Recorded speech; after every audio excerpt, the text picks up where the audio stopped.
আসসালামু আলাইকুম রহমতুল্লাহি ওবারাকাতুহু। সম্মানিত ভিউয়ার্স, দেশ ও দেশের বাইরে থেকে যারা আমার কুরআনুল কারীম শিক্ষা কোর্সটি দেখছেন, সকলকে জানাই মোবারকবাদ।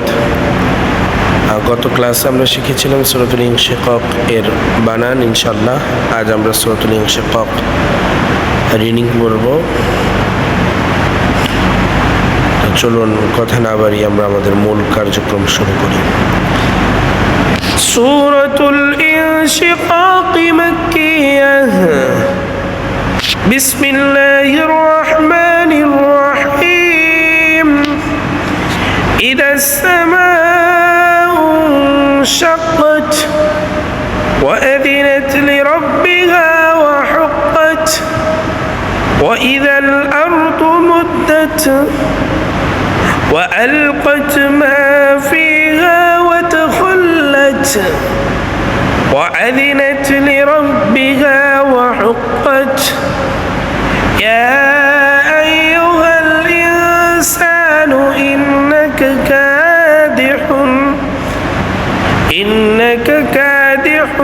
فملاقيه يا أيها الإنسان إنك كادح إلى ربك كدحا فملاقيه فأما من أوتي كتابه بيمينه فسوف يحاسب حسابا يسيرا وينقلب إلى أهله مسرورا وأما من أوتي كتابه وراء ظهره فسوف يدعو ثبورا ويصلى سعيرا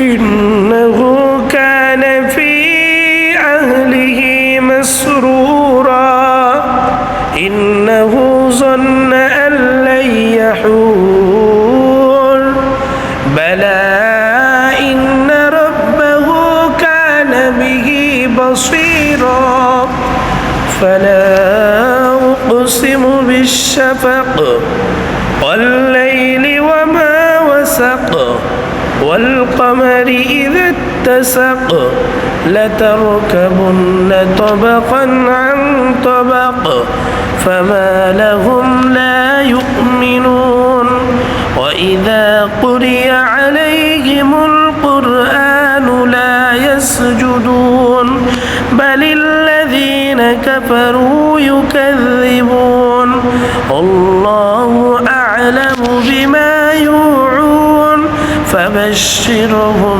بعذاب أليم إلا الذين آمنوا وعملوا الصالحات لهم أجر غير ممنون صدق الله المولانا العظيم।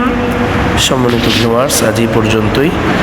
ইনশাআল্লাহ আগামী ক্লাস পর্যন্ত আল্লাহ সকলের হায়াতের মধ্যে বারাকাত দান করুক। সকলে সুস্থ থাকবেন, ভালো থাকবেন, সকলের সুস্বাস্থ্য কামনা করে এখানেই বিদায় নিচ্ছি। আমা আলাইনাল বালাগ। আসসালামু আলাইকুম ওয়া রাহমাতুল্লাহি ওয়া বারাকাতুহু।